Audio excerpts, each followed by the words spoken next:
Egunon, Arratsaldeon, Gabón. Buenos días, buenas tardes, buenas noches. Estamos conectados en streaming, emitiendo también desde el Centro de Investigación Micaela Portilla Ikergunea de Vitoria-Gasteiz. Bueno, mi nombre es Teresa Jular y soy componente del grupo de investigación Sociedades, Procesos, Culturas, siglos VIII al XVIII de la UPV-HU, al que contribuyo como diseñadora estratégica y de servicios con base tecnológica.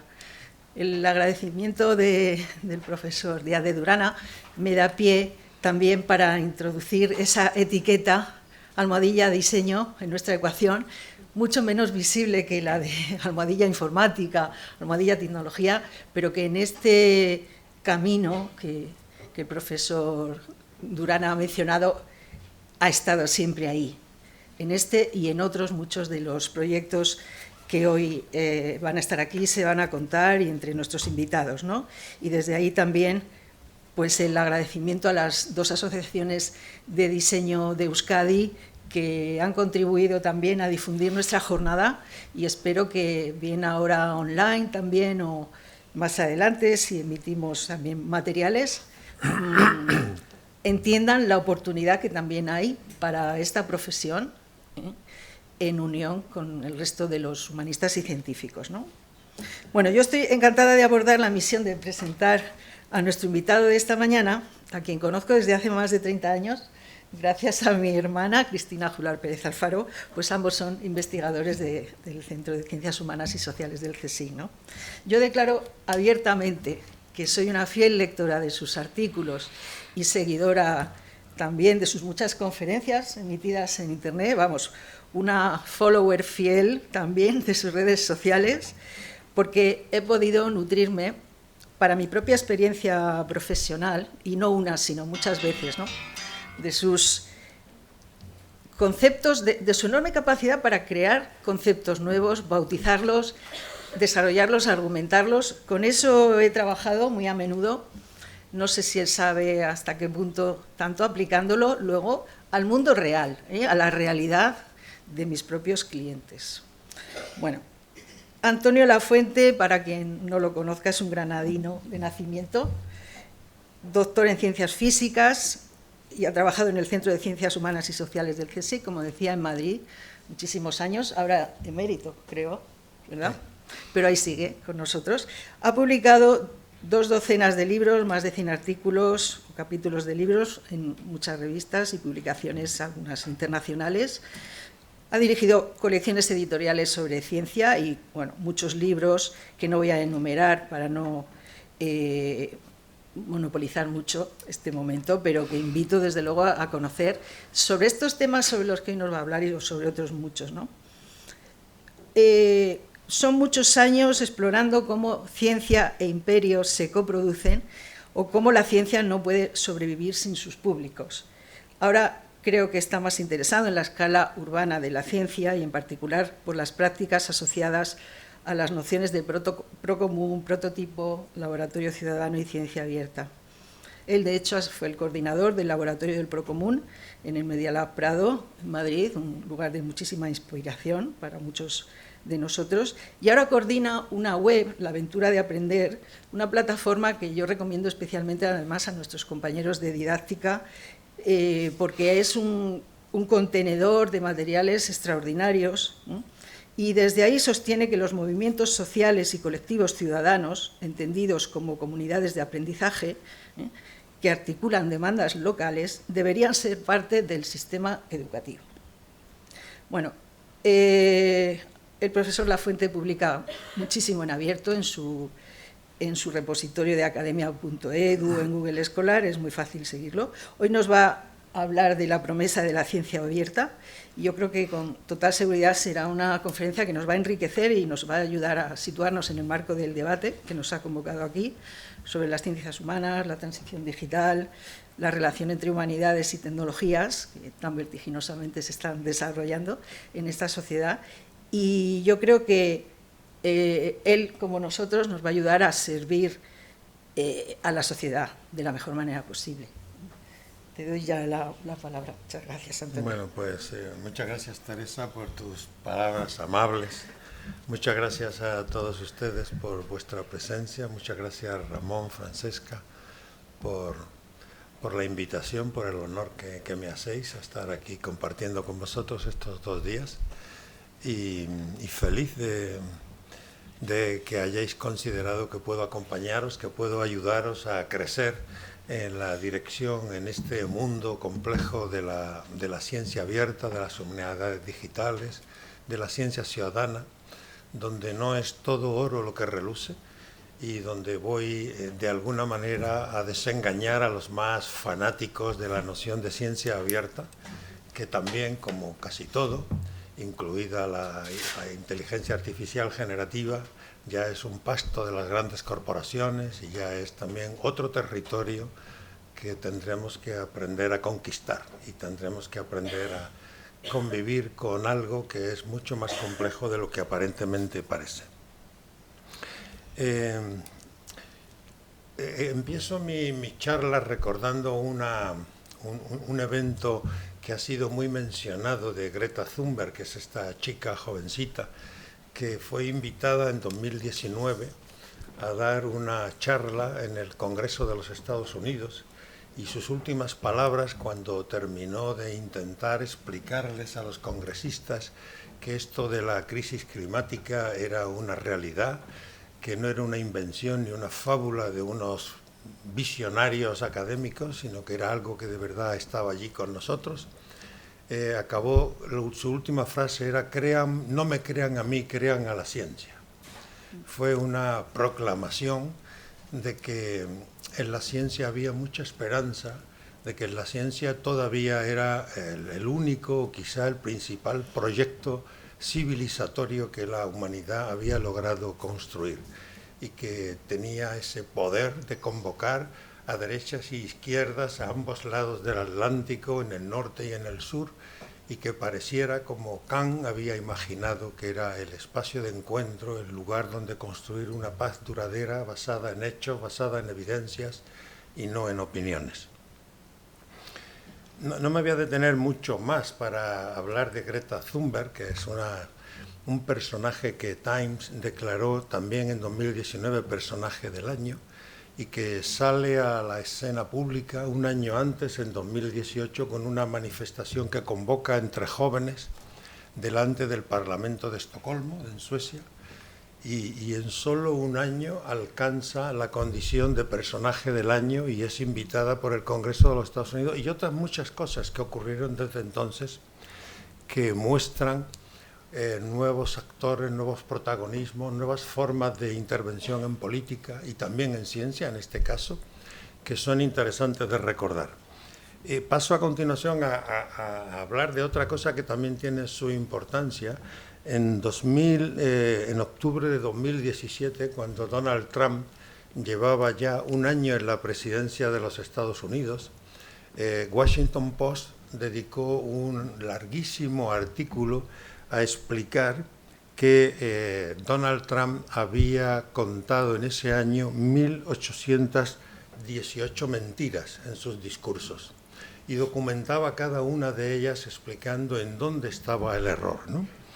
Y así que estaba de alguna manera Washington Post sincronizándose con Greta Thunberg y con los muchos que estamos preocupados por esta emergencia de lo que Donald Trump llamó los hechos alternativos, que para simplificar mucho serían esas formas de interactuar con otros o con el entorno que tienen más que ver con lo emocional que con lo argumentativo.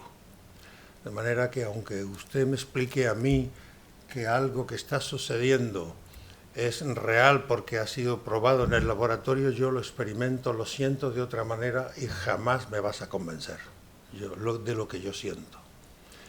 Y es interesante esto porque durante décadas los progres, la gente más radical en la academia, nos hemos dedicado durante décadas a publicar y a discutir acerca de la necesidad de escuchar a los que no saben, acerca de incorporarlos al diseño de políticas, también científicas. Y ahora justamente un argumento que habíamos construido para ensanchar el ámbito de lo público, se ha convertido justo en lo contrario, en la principal herramienta con la que abrazar el espacio público, con el que humillarlo, ¿no? Así que todo esto de la ciencia abierta dejó de ser un debate entre académicos y comenzó a ser también parte de una conversación entre muchos actores, entre los cuales están adolescentes como Greta Thunberg, pero también políticos viejos como Donald Trump, que no creen en lo argumentativo, no creen en las evidencias, creen en otra cosa que en términos de académicos, en términos de lenguaje académico, llamamos political emotion, ¿no? Que es un capítulo gigante, nuevo, sobre el que tenemos mucho que discutir y aprender. Las dos promesas de la ciencia abierta, ahora que ya está en el debate público, pues parecen obvias, pero durante mucho tiempo era un asunto que ocupaba exclusivamente a unos cuantos académicos más inquietos y preocupados, y que habíamos venido a aguarles la fiesta a los que seguían creyendo que la ciencia era la única cosa que de verdad merecía la pena ser respetada y por la que valía la pena apostar. Pues las dos promesas siempre fueron las mismas, fueron intentar, como ha dicho Manoli, era hacer la ciencia más transparente, hacer los procesos más abiertos, más limpios, poder construir la trazabilidad de las ideas, verificar que las cosas son replicables y, por tanto, de que estamos seguros de que aquello que afirmamos tiene sentido y está corroborado por muchos grupos simultáneamente, ¿no? Esta era la primera promesa, y la segunda promesa era que ella también lo ha dicho, aunque no tan enfáticamente, que la ciencia abierta construía puentes con la ciudadanía y acercaba eso que ocurre en los laboratorios, eso que ocurre en la academia, a lo que sucede más allá, extramuros de la academia, lo que a la gente le importa, lo que a la gente le interesa. Incluso se acuñó para eso otro, la noción de ciencia ciudadana, de la que voy a hablar también un poquito más adelante, y que tiene que ver con saber si también la ciudadanía puede ayudar a los científicos, a la academia, a construir nuevas preguntas y, en consecuencia, a tratar de encontrar respuestas diferentes mediante procedimientos que están todavía por explorar, porque implica juntar mundos que nunca han estado juntos. El mundo de la calle, el mundo de la plaza, el mundo de la urbe, con el mundo de la academia, con el mundo del laboratorio, con el mundo de los lenguajes sofisticados, que nunca han sabido de qué dialogar y cómo dialogar entre ellos, ¿no?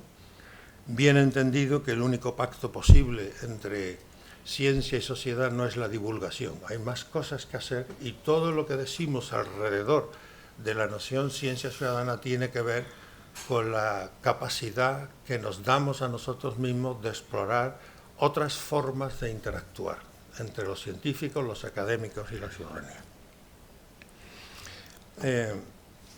Voy a comenzar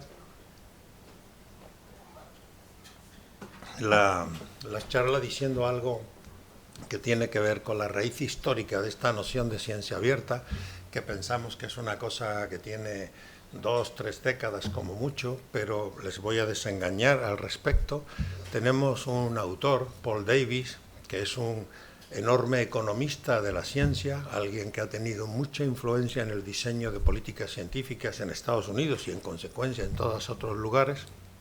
Paul Davies, que ha afirmado y ha argumentado de una manera, a mi juicio, muy convincente, que eso que llamamos la revolución científica no fue una revolución epistémica, como generalmente se nos cuenta, una cosa que ocurrió en las cabezas de Galileo, de Kepler y de otros muchos, sino que fue una Open Science Revolution. Y lo explica de una manera interesante. Dice que en algún momento los cortesanos, los monarcas, el grupo de gentes que estaban cerca del poder, se dieron cuenta de la enorme influencia que tenían los ingenieros de las diferentes monarquías, que tomaban decisiones acerca de cuáles eran las rutas navales, cómo hacer explotaciones mineras, cómo acuñar moneda o cómo cultivar en los campos. Y todo eso realmente había delegado en los ingenieros de la corona las grandes decisiones económicas y, en consecuencia, políticas y sociales que gestionaban la cosa pública, si es que esa noción vale para hablar del siglo XVII.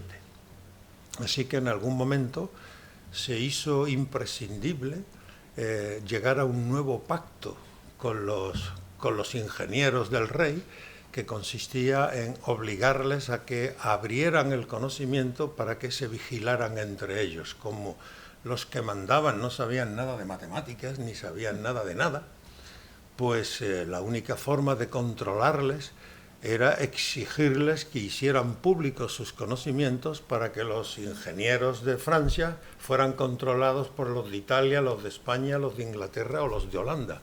Y entre todos se controlaban y entre todos lograr que eso que se publicaba estuviera mínimamente contrastado, mínimamente refrendado por los puntos de vista de otros sabios en otros países. Así que la ciencia abierta es una cosa que tiene su origen en el siglo XVII. Y sobre esto hay mucho escrito y pueden creerme, es algo sobre lo que cada día hablamos más, los que nos dedicamos a estas cosas. Pero hay otro autor que es mucho más conocido, Simon Schaffer, que explicó el origen de la ciencia moderna como un compromiso con un nuevo actor histórico que llamamos hecho. Es una palabra que se pone de moda a finales del siglo XVII. Hoy todo el mundo entiende o cree entender lo que es un hecho, y todo el tiempo hablamos de hechos, y cuando queremos callarle la boca a alguien le decimos no, esto es un hecho. Entonces el otro lo que debería hacer es arrodillarse y decir, de acuerdo, lo siento, perdona, no sabía que estábamos hablando de hechos. Esto es una cosa que ocurre en el siglo XVII, a finales del siglo XVII, donde unos cuantos filósofos experimentales, un puñado de personas, deciden que solo van a hacerle caso a aquellas cosas que se puedan verificar en el laboratorio mediante experimentos. Y eso era gravísimo, porque era tanto como decir que todo eso que ustedes llaman la tradición y que tiene que ver con las formas en las que han llegado al poder, a ocupar las posiciones que tienen, todo eso para nosotros no vale nada, porque no se puede comprobar, verificar en un laboratorio. Naturalmente, Hobbes, que en ese momento era el filósofo y politólogo más importante del momento, se levantó contra los filósofos experimentales y les dijo, oiga, ¿ustedes quién se creen que son? Nos ha costado muchas guerras civiles, acababa en Inglaterra de ocurrir una guerra civil, nos ha costado una guerra civil que ha durado 30 años, nos ha costado mucho dolor, mucha sangre construir la Commonwealth, basada en sólidas tradiciones, consensuadas entre todos, para que vengan ahora unos niñatos a decirnos que no, que esto hay que hacerlo con hechos y con experimentos contrastables. Así que el desarrollo de la ciencia moderna no pudo hacerse en la academia, no pudo hacerse en las universidades, tuvo que hacerse en las tabernas, en los salones, en la calle, mediante eventos que eran espectacularizados para atraer a la gente. No me voy a detener mucho en explicar cómo lo hicieron, porque no tendría tiempo para desplegar el argumento que les he traído, pero créanme, fue así. Y entonces la ciencia moderna, tal como la cuenta Schaffer y otros muchos, porque hay una enorme cantidad de literatura contrastada, publicada en lugares de prestigio, tendría que ver con la capacidad de unos cuantos locos radicales para atraer públicos que operaran como testigos de fe de algo que estaba sucediendo ante sus ojos y que confirmaba que algo que había sucedido era verdad. Este argumento lo desarrollan aún más para explicar cómo la ciencia moderna generó un género literario propio, una forma particular de explicar los hallazgos que hacían los académicos, los científicos, los filósofos experimentales. y era una manera de escribir en la que el autor daba tantos detalles procedimentales acerca de de la descripción de lo que habían hecho, que el lector era convertido en testigo de algo que supuestamente estaba sucediendo ante sus ojos. Así que el lector era trasladado a la fantasía de imaginar que eso que estaba leyendo estaba sucediendo, por la enorme cantidad de pequeños detalles minúsculos que explicaban o que creaban la ilusión de que eso que leían era verdad. Así que el lector era convertido también en testigo. Así que esto del despliegue de la ciencia moderna tiene que ver con la capacidad de los científicos, de los filósofos experimentales, que era como entonces se llamaban, tuvieron para construir una comunidad de testigos que atestiguaban con sus gestos, con su presencia, con su lectura, que aquello que estaba sucediendo se basaba en hechos. Así que, si este argumento les ha parecido convincente, aun cuando lo he construido a toda velocidad, esto de la ciencia moderna está profundamente vinculado a la noción de ciencia abierta y a la noción de públicos. Son inimaginables el despliegue de la ciencia tal como hoy la conocemos sin ser capaces de entender este doble proceso de apertura hacia los otros académicos o hacia los otros filósofos experimentales y hacia la gente, hacia los públicos, gentes alejadas de la comunidad académica.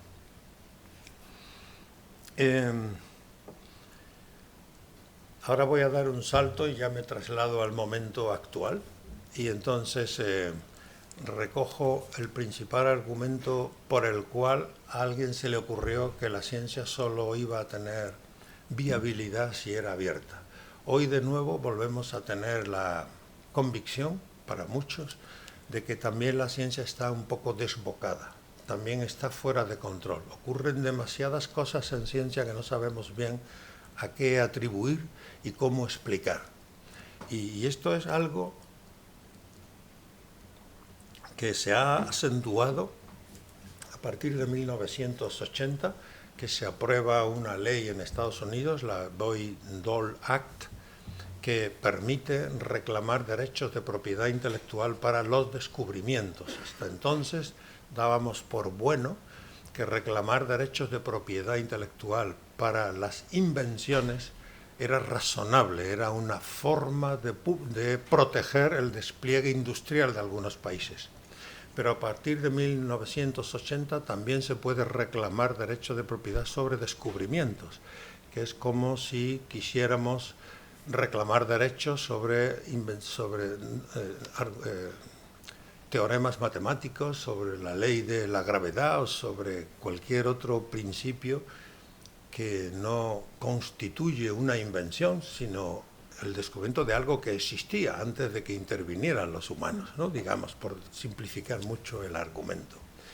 Así que desde entonces se abre una vía gigantesca hacia la mercantilización del conocimiento y hacia la presencia de las grandes corporaciones en la gestión del conocimiento, que nos ha llevado hasta situaciones de verdadera emergencia que voy a simplificar con algunos datos que ayudan a entender la gravedad de la situación. Sobre esto, por supuesto, podríamos estar todo el día dándonos conferencias unos a otros, porque la abundancia de materiales que hay es tan gigantesca que sorprendería a los más cautos, a los que nunca se hayan planteado la problemática acerca de la legitimidad misma de la ciencia en el momento actual, ¿no? Las que sean feministas entre ustedes, pues saben que hay mucho que reprocharle al despliegue de la ciencia moderna, y las personas que tengan entre ustedes personas discapacitadas también saben que hay mucho que reprocharle, y los que sean homeless, que espero ninguno de ustedes, pero se hayan acercado, sabemos que hay mucho de complicidad entre el despliegue de la ciencia moderna, yo, como ven, no distingo entre ciencia y tecnología, o ciencia pura y ciencia aplicada. Esas son nociones como del siglo pasado y obsoletas que no ayudan a entender realmente lo que vivimos.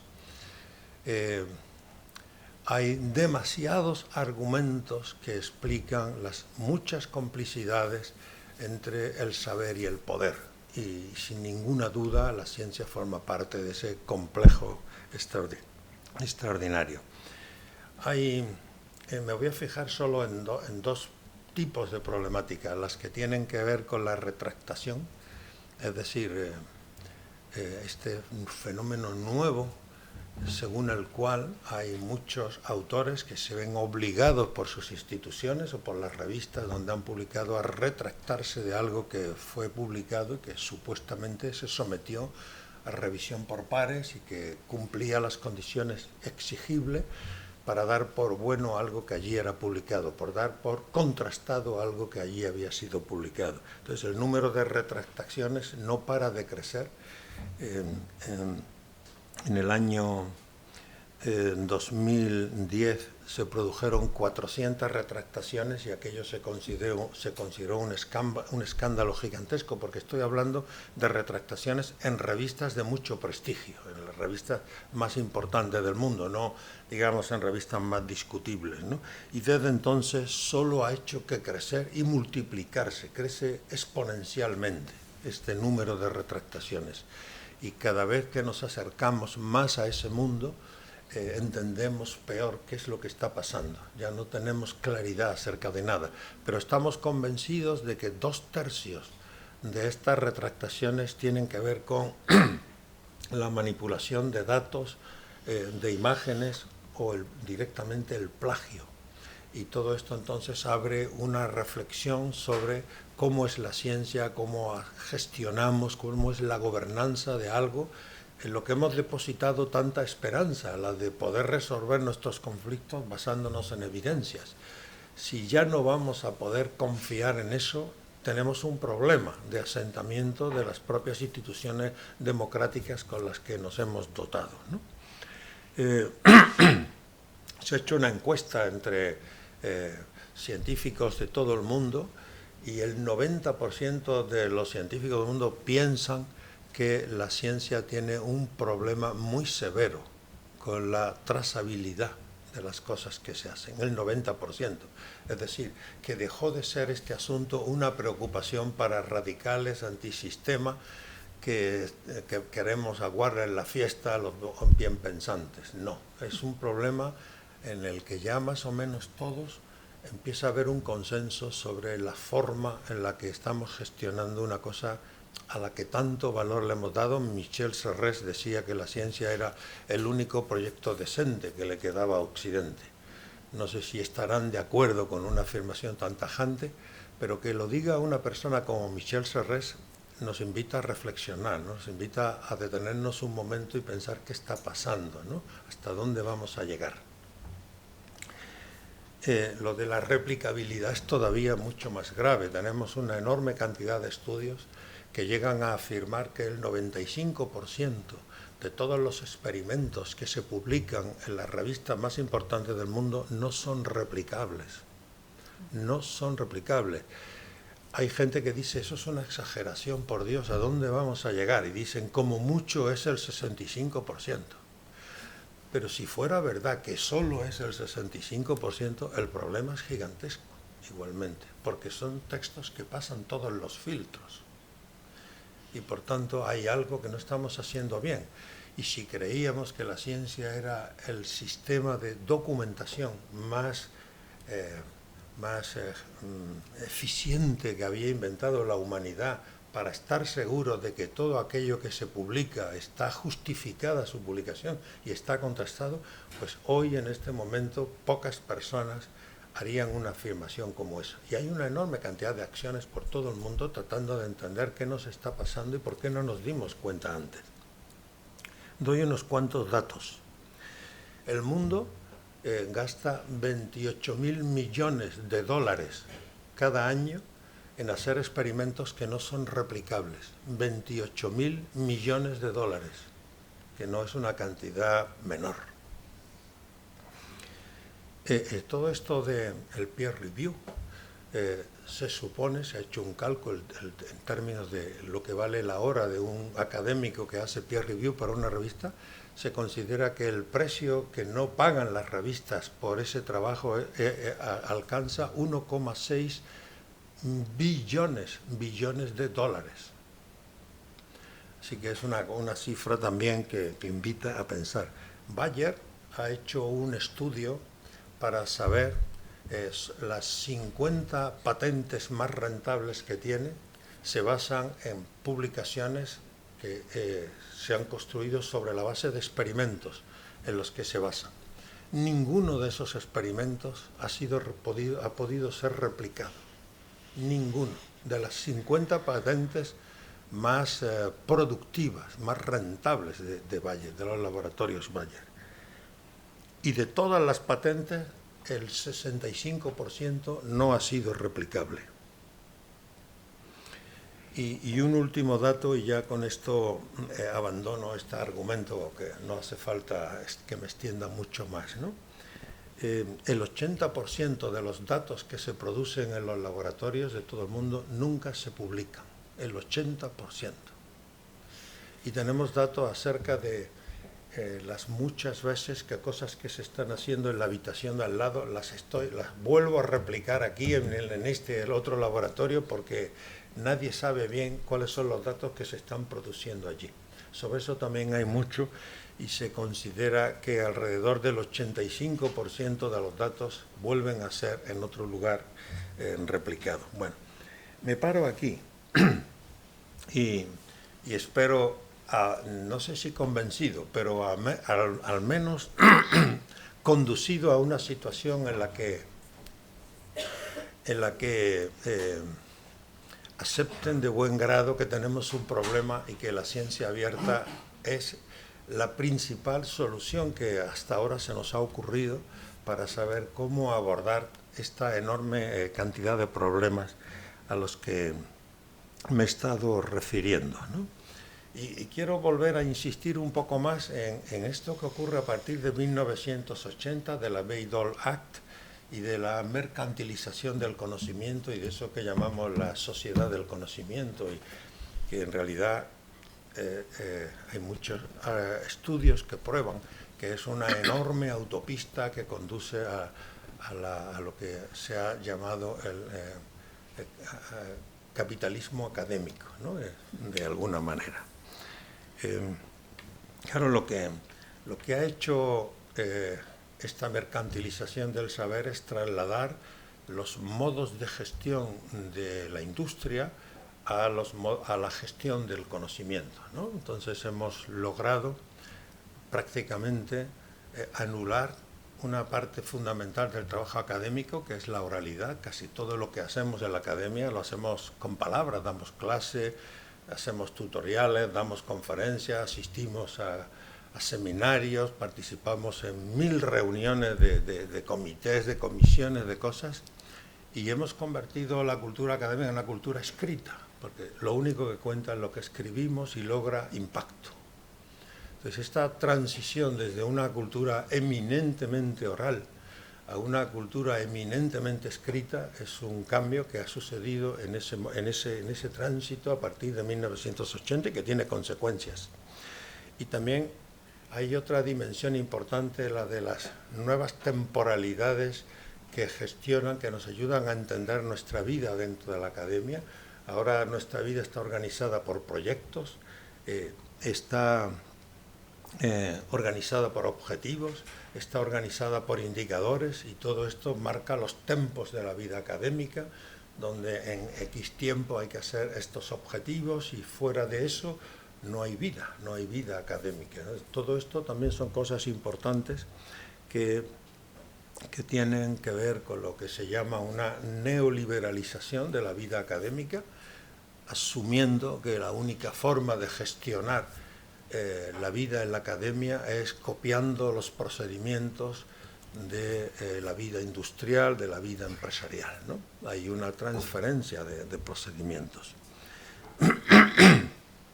Así que cuando hablamos de ciencia abierta, es muy legítimo que nos planteemos qué es lo que queremos abrir, qué es lo que debe abrirse. Quienes están más alineados con modos neoliberales de gestión del conocimiento creen que abrir la ciencia es facilitar el acceso a los contenidos y a los datos, y se conformarían con eso.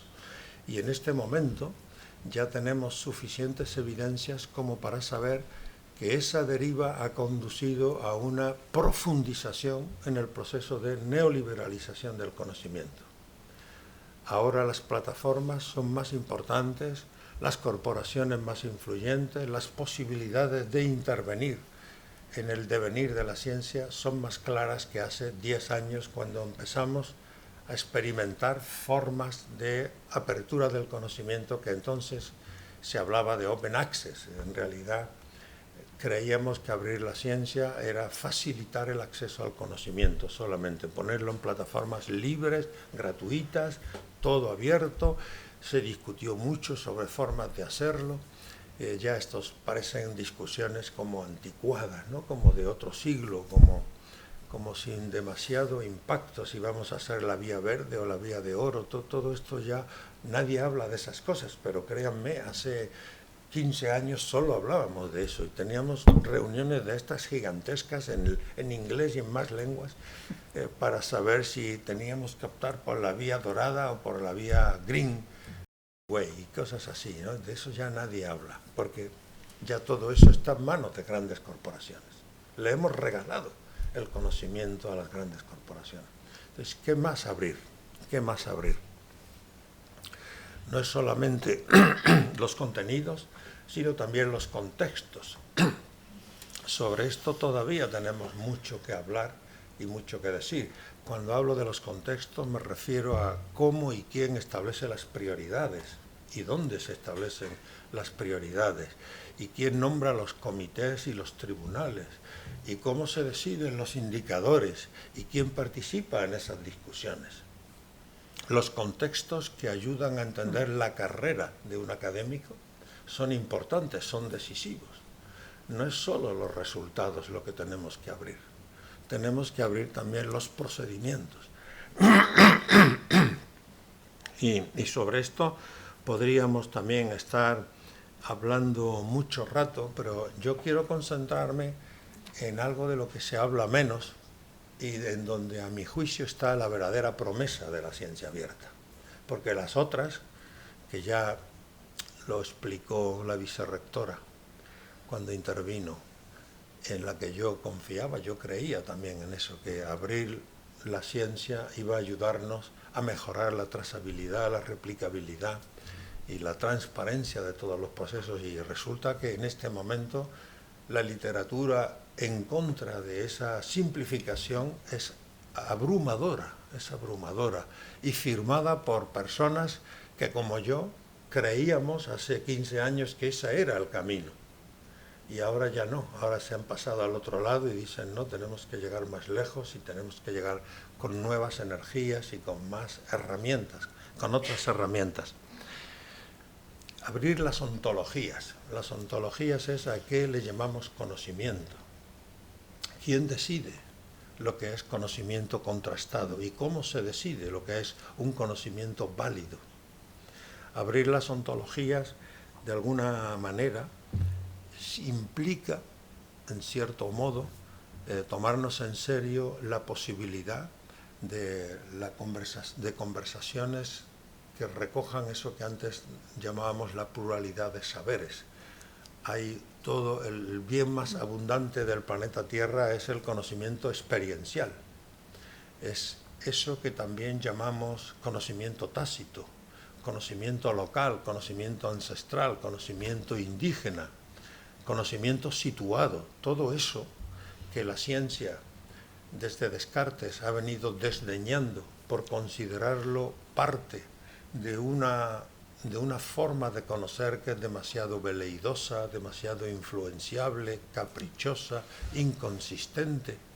Todo eso que hasta hace nada pensábamos que era la basura del conocimiento, que pensábamos que a esa gente lo que había que hacer era llevarla al colegio para enseñarla a pensar, para enseñarla a hablar, para enseñarla a entenderse a sí misma, y que abandonara la absurda pretensión de que su experiencia personal tenía algún valor cognitivo, pues hoy empezamos a imaginar escenarios donde hay una demanda de ese tipo de saberes. Y estoy hablando de todo lo que tiene que ver, por ejemplo, con las enfermedades crónicas, todo lo que tiene que ver con el sufrimiento mental, todo lo que tiene que ver con la biodiversidad, todo lo que tiene que ver con el cambio climático. De pronto, ahora, empezamos a entender que la ciencia nunca tendrá suficiente dinero para incorporar al diseño de sus proyectos la aportación que la gente, desde sus diferentes emplazamientos y desde su diferente manera de experimentar el mundo, puede aportar al conocimiento de esa realidad. Hoy sabemos que las enfermedades crónicas no vamos a poder abordarlas con ciertas garantías si no incorporamos a los propios concernidos en el diseño del diagnóstico y también de la terapia. Y no voy a hablar de sufrimiento mental, porque de esto no creo que haga falta decir muchas cosas. Todos sabemos lo que es eso, porque o todos hemos pasado fases de nuestra vida complejas o hemos vivido cerca de alguien que los ha vivido, y de eso entendemos un poco. Y sabemos que los protocolos a través de los cuales somos tratados en los hospitales con frecuencia ignoran la vivencia personal que tenemos de nuestro propio cuerpo y de nuestra propia enfermedad. Sobre esto tenemos una cantidad de literatura gigantesca, también publicada en revistas de prestigio, que hablan hasta qué punto esa gente no solamente puede ser invitada, sino que ya lo está haciendo desde muchas formas diferentes, ya sea porque se rebelan contra un diagnóstico, que es todo el mundo del autismo, donde tenemos mucha literatura, donde se nos explica que los autistas no tienen autismo, sino que son autistas, y acusan a los médicos de un genocidio abierto y organizado para exterminar lo que ellos llaman una neurodiversidad. Ellos se consideran a sí mismos neuroatípicos. Y si tú me quieres curar, tú lo que estás intentando destruir mi propia singularidad, te molesta. Y como tenemos tan recientes, tan frescos, tan conocidos los debates que expulsaron a las mujeres del espacio público, a los locos, a los con diversidad funcional, pues todo esto no nos cuesta ningún trabajo entenderlo, a poco que nos dejemos afectar por estas problemáticas tan calientes, tan vigentes, ¿no? Así que abrir las ontologías sería la oportunidad que nos damos para incorporar al conocimiento lo indisciplinar. Lo indisciplinar es lo no codificable, lo que es imposible codificar, todo ese conocimiento que nunca encontraremos en un libro porque está en los cuerpos, y que no sabemos cómo hacer esta conversación porque llevamos siglos ignorándola, desacreditándola, sojuzgándola, y de pronto ahora empezamos a sentir que no vamos a poder afrontar las soluciones a los problemas que genera el cambio climático si no incorporamos el conocimiento situado, si no incorporamos lo local, si no damos la voz a las muchas formas en las que el cambio climático empieza a expresarse localmente. Ya no digo por grandes territorios, en nuestras propias ciudades va a tener impacto. Esto de lo indisciplinar me parece importante tomarlo en cuenta, y va a ser un cambio que, como veis, no es tecnocrático, no va a decir que yo, que me llamo Unión Europea, ordeno que si alguien quiere recursos míos será si abre el conocimiento. si publica en abierto sus papers. No va a ser medidas tecnocráticas. Se requiere algo más que buenos gestores para abrir el conocimiento. Se requiere un cambio cultural, un cambio de actitud, una nueva manera de relacionarnos entre nosotros. Y esto me da pie a hablar también de humanidades digitales, porque yo sigo pensando, a pesar de todo, que las humanidades digitales también son una posibilidad no solo para lo indisciplinar, sino también para lo transdisciplinar. Yo veo las humanidades digitales como el encuentro entre la cultura de la computación, la cultura de la erudición y la cultura del diseño. Me parece que son las tres culturas las que logran crear un espacio donde se preguntaba John Armentia, que les sorprendía mucho que las humanidades hablaran de tecnología, y yo le estaba escuchando, y ahora no está aquí, pero me hubiera gustado que estuviera para decírselo, que me digo, pero usted entonces que no usa Google, no uso nunca Google, ¿no? Que son tecnologías del lenguaje convertidas en la mayor empresa del planeta Tierra, ¿no? Y cómo es que se sorprende que las humanidades digitales y el encuentro con que las humanidades encontrándose con las tecnologías hayan producido el mayor emporio del planeta, más que el Imperio Británico cuando era grande y más que el Imperio Español cuando era grande. Así que digo, por Dios, hasta cosas tan básicas tenemos que recordárnoslas de vez en cuando entre nosotros, ¿no? La cultura, lo transdisciplinar, que es lo intersticial también, ¿no? De alguna manera, una cultura por capas, una cultura que puede incorporar muchas sensibilidades, también la indisciplinar, donde pueden convivir formas de ver el mundo tan distintas, sin autor.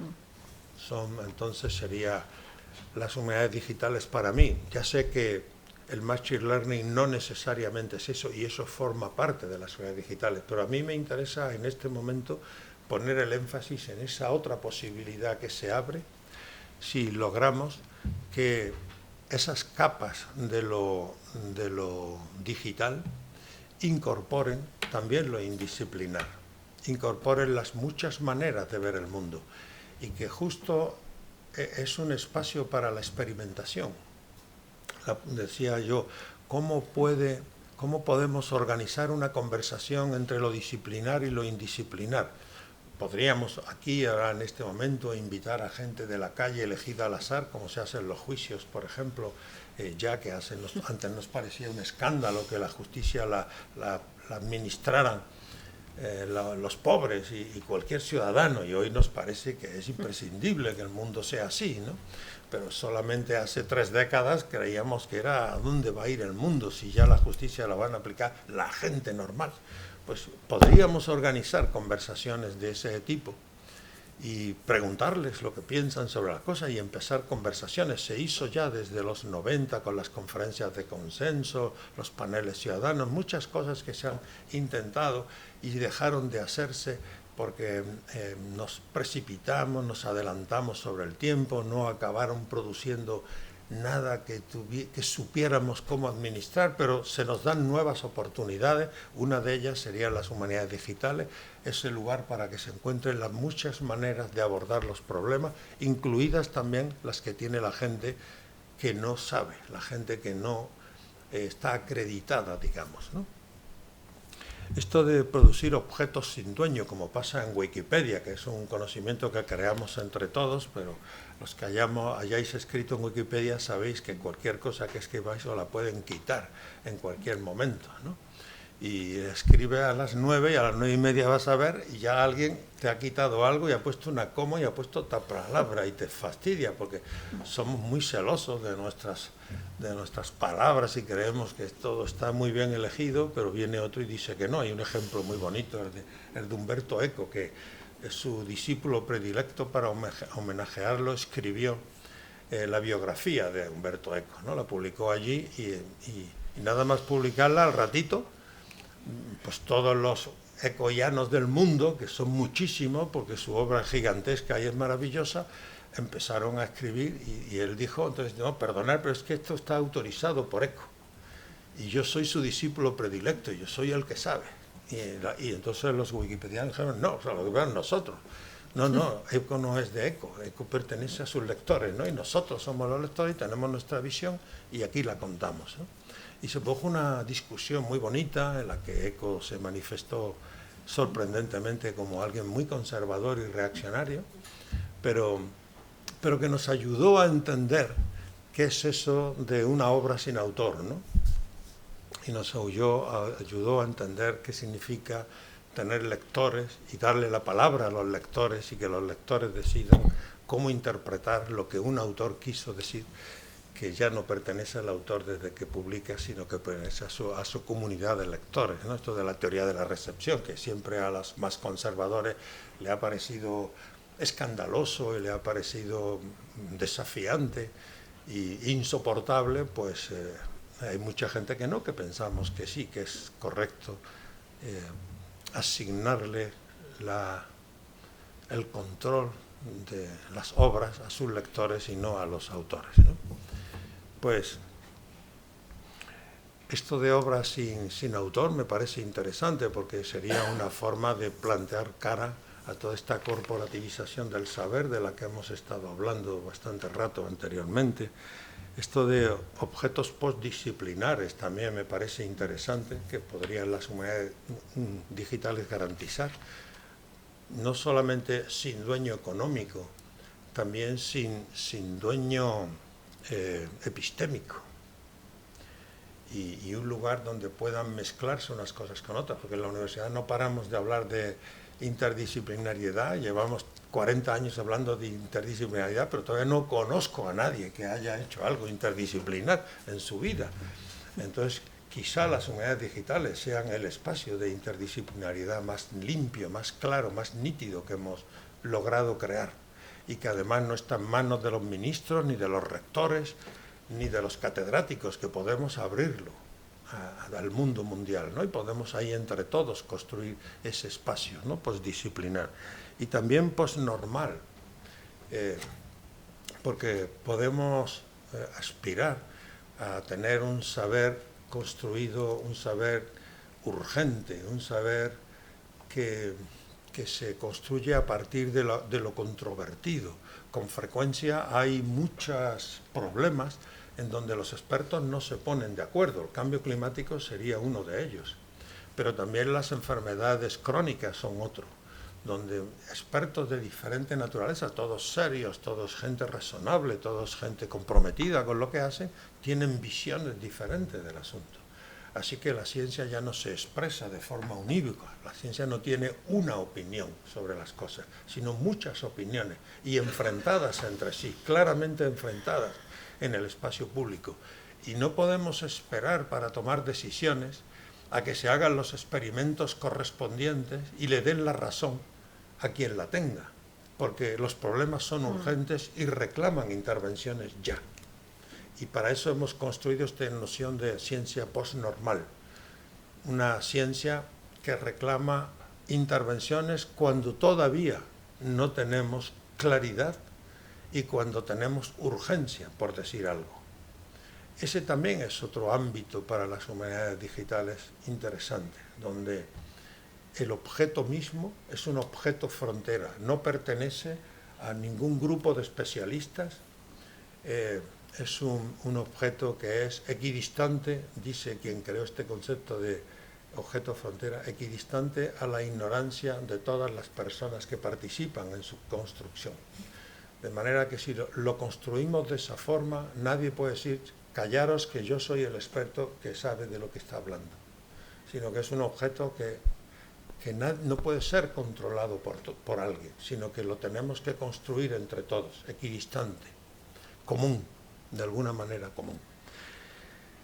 Y ya he terminado, ya estoy terminando, voy a concluir. Y 3 cositas que quiero como subrayar antes de darles la palabra a ustedes y comenzar una conversación entre todos. Primero, esto de que la ciencia abierta nace por necesidad y es una construcción que no viene desde el poder, sino que se ha hecho contrahegemónica siempre. Y hoy volvemos a necesitar la ciencia abierta como una construcción contrahegemónica.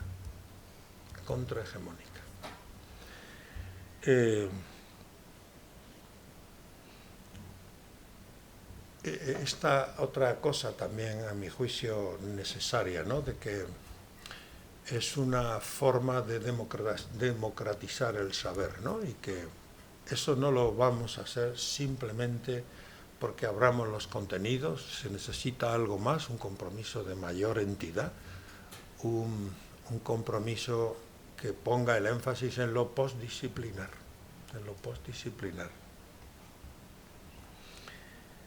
Y ya por fin, esto de que la ciencia abierta no va a ser suficiente con que se la encomendemos a los tecnócratas, que nos digan cuándo, cómo y dónde publicar y de qué forma hacerlo y cómo construir los datos. Todo eso está muy bien, yo no desprecio ese tipo de saberes que me parecen urgentes y necesarios. Es muy importante que alguien nos diga lo que es un dato estándar, y eso lo saben quienes controlan el lenguaje de la computación. Entonces, yo no quiero ni espero haber dicho nunca en mi vida nada contra los expertos. Yo hablo de otros actores que es importante invitar a la conversación, ¿no?, además de los expertos. Y esto tiene que ver con lo indisciplinar, ¿no? Me parece que lo indisciplinar, no si vamos a hablar de neutrinos, obviamente. Si vamos a hablar de neutrinos, esos son objetos que pueden ser absolutamente pastoreados por los expertos en sus laboratorios y no necesitan de la ciudadanía. Es más, la ciudadanía no quiere ni que le hable de neutrinos, o sea, le importa nada los neutrinos. Pero hay otras cosas, como el sufrimiento mental o la biodiversidad, que sí le importan a la gente, no a todo el mundo, pero a mucha gente le importan, y ya sabemos lo suficiente como para afirmar que nunca vamos a poder conocer esos objetos sin la presencia de los propios concernidos, sin lo que ellos puedan aportar, de la experiencia de su propio cuerpo, de la vivencia de su propia realidad. Son actores que un autor que yo admiro mucho, Michel Calón, llama expertos en experiencia. Son gentes que no lo saben todo, pero saben mucho acerca de su problema, y saben tanto que son imprescindibles a la hora de construir, de coproducir el diagnóstico de la situación en la que están.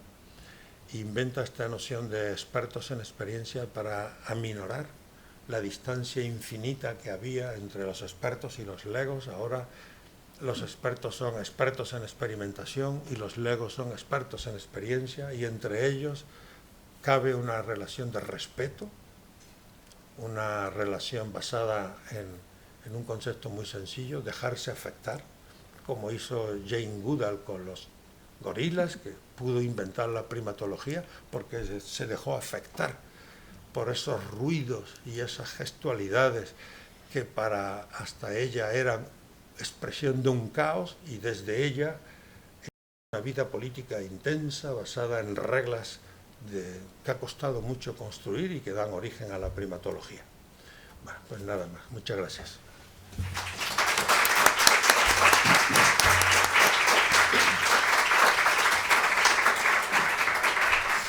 Bueno, tenemos un micro aquí a mi derecha para las palabras.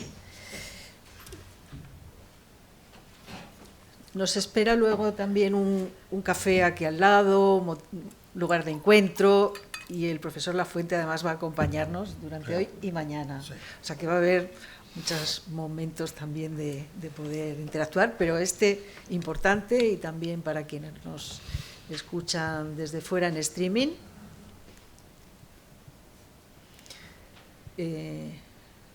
¿Se anima alguien? Tenemos aquí la palabra, luego aquí Cristina.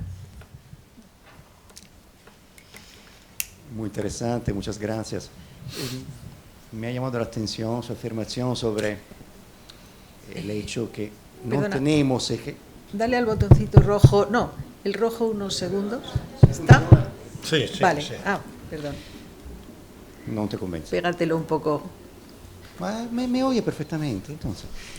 Muy bien, decía, muchas gracias, muy interesante. Entonces, en su opinión, quizá hasta ahora no hemos alcanzado de verdad trabajos interdisciplinares, si he entendido bien. ¿Sí? Tampoco parcialmente. ¿No le parece que en los últimos años hay un parcial avance en ese sentido? Es verdad que se leen muchas afirmaciones de trabajos interdisciplinares, que me parece un reto enorme, y cuando no es así. Sin embargo, me refiero a unos autores, se nota un esfuerzo en ese sentido que creo que ha permitido un pequeño enriquecimiento. Pero sin duda me convence lo que se dice, que no es para nada algo común, pero no creo que sea inexistente. Sí, yo creo que tienes razón. Seguro que he exagerado, pero de todas maneras quiero insistir en la parte institucional que tiene esto de afirmar que para lo interdisciplinar no hay espacio, no hay incentivos. Cuando alguno de nosotros alguna vez se ha animado a hacer algo interdisciplinar, encuentra que no hay una revista donde publicarlo, porque cuando lo envías te dicen, no, esto no nos corresponde a nosotros, no sabemos juzgarlo, ¿no? Entonces, si uno está presionado por eso de las temporalidades de las que he hablado antes, por el impacto, por los proyectos, por los objetivos, esta nueva forma de organizar el tiempo de la vida intelectual de un académico, necesita con urgencia producir paper. Y si necesitas con urgencia producir paper, tienes que identificar el lugar donde hacerlo. Y el lugar donde hacerlo, cuando uno practica la interdisciplinariedad, se convierte en un problema serio, un problema difícil de solucionar.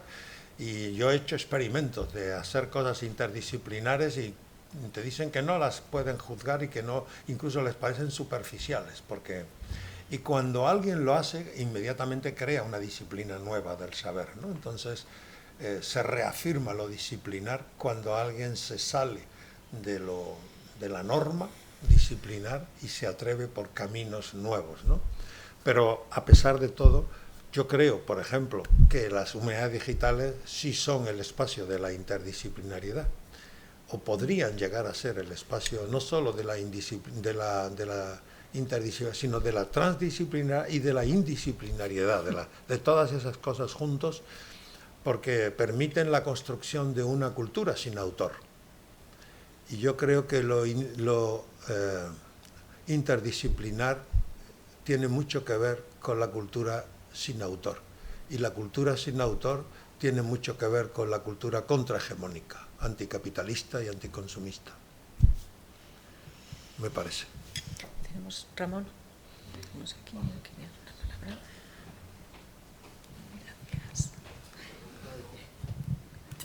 ¿Sí está? Sí. Bueno, queridísimo Antonio, yo sinceramente esto es una confesión que hago completamente al anda. Cada vez que te escucho necesito siempre días para reflexionar. No puedo en el segundo porque tienes, a mi modo de ver, ¿no? O sea, una capacidad tan original, un pensamiento tan original que efectivamente necesitamos, ¿no?, alimentar y reflexionar un poco sobre lo que dices. No sé muy bien dónde voy, pero sé que desde luego tengo que hablar, ¿no?, después de escucharte, ¿no? Porque claro, entre lo mucho que sugieres, una de las cosas que me impresiona horrores es que desde luego yo no quiero ser coartada para el avance de un capitalismo, de un neocapitalismo científico, eso lo sé. En mi reflexión también de tiempo y de años y en lo que practico es una de las cosas que más me estorba. Pero tampoco quiero ser, me pongo nerviosa, por eso tiemblo, me importa mucho, ¿no?, lo que escucho, ¿no? Pero tampoco quiero ser progre, ni buena, ni dura, ni blanda, ¿no?, como durante algunos tiempos de nuestro tiempo en el conocimiento como profesores hemos sido, ¿no?, para, dura o blanda, para que lo que sí consideramos que va mejorando de nuestra práctica, de nuestro conocimiento, de nuestra docencia, etcétera, ¿no?, sea, desde luego, una coartada para que sigamos todavía estropeando, ¿no?, el asunto, o por lo menos no atinando en cómo mejorarlo, ¿no? Claro que estoy muy de acuerdo contigo, las humanidades digitales sí me parece que generan como por todo, por novedad, por rapidez, porque claro, el abrumarnos nos obliga realmente a perder sobre todo el egoísmo y perder la vanidad específica de que somos, ¿no?, los que podemos pensar y crear y dar. Es que evidentemente tenemos que estar escuchando, ¿no?, a un entorno enorme a nuestro alrededor, ¿no?, de técnicos, y como dices tú también, yo todavía no he sabido escuchar, ¿no?, esa calle, ¿no?, de todo. Pero pienso en ella, o sea, sí sé que cuando estoy trabajando sobre textos medievales intento pensar en esa calle, ¿no? Ahora me da un poco de vergüenza, cuando luego presentemos los proyectos me voy a sentir un poco avergonzada cuando diga, bueno, estoy intentando jugar a convertir en textos públicos estos registros privados maravillosos medievales. Me va a dar un poco de vergüenza después de oírte, por lo tanto, de nuevo volveré a tener que pensar. Entonces, humanidades digitales, sí como espacio de construcción de una cultura sobre un autor, pero claro, donde también está la ética y la calidad, me imagino, porque no nos vale todo. Sobre la ética ya hay, como dices, muchísimo escrito, estamos en ello, pero también la calidad, porque podrán seguir siendo también coartada, efectivamente, de dominio, ¿no?, o de... Entonces, no sé si esto deriva en una pregunta o solo en un comentario, ¿no? Te agradezco muchísimo lo que nos dices, lo que nos haces pensar, y sobre todo la parte, digamos que personal, ¿no?, también es la que nos hace reflexionar sobre estas humanidades digitales, que si tienes alguna fórmula más, ¿no?, como para darnos ánimo, seguro que te intentaremos seguir y pensar. Gracias. Sí, yo creo entender muy bien lo que intentas decir, y para mí es una preocupación también constante, ¿no? Alrededor de qué concepto construir un proyecto académico que no contribuya a reforzar formas de existencia de las que no quiero ser cómplice, ¿no? Y no menciono nada para no meterme en líos, pero todos tenemos en la cabeza seguro alguna cosa. Yo creo que el concepto más claro, más limpio, es el de patrimonio, ¿no? Yo creo que alrededor de la noción de patrimonio, no importa cuál sea el tema, tanto si eres bioquímico como si eres medievalista o eres lingüista, la noción de patrimonio siempre podemos abrirla un poco más, y siempre podemos inventar nuevas formas de abrirla, y siempre podemos invitar a esa apertura a otros actores, no solo que vengan de mundos disciplinares con los que una conversación ayudaría a desafiar el estancamiento del saber que habitamos, esto de que el saber está por asignaturas, y está por departamentos, y está por proyectos, y está por objetivo. Esto es muy moderno, o sea, nos hemos acostumbrado a que sea así, pero esto es que no tiene ni 20 ni 30 años. Esto no tiene ni 30 años. Y si no tiene ni 30 años, podemos atrevernos a decir no, no y no. Voy a hacerlo de otra manera, ¿no? Y ya veré cómo lo hago, pero no tenemos por qué bailar el vals todo el tiempo. Podemos bailar otras cosas. Hay más músicas por ahí, pero tenemos que cambiar de discoteca, eso sí. Bueno, yo creo que... No. Sí, si no te importa, esta conversación empieza ahora. Vamos a alimentarnos un poco para poder asimilar también toda la vuelta que nos has dado a la cabeza, también por nuestra sesión en streaming. La idea era volver a las 11, esperamos que la audiencia nos espere si cogemos algún minutito más, pero no mucho, porque, ya digo, la conversación sigue. Vale, bueno, y muchísimas gracias por todo y estar con nosotros. Chao. Gracias.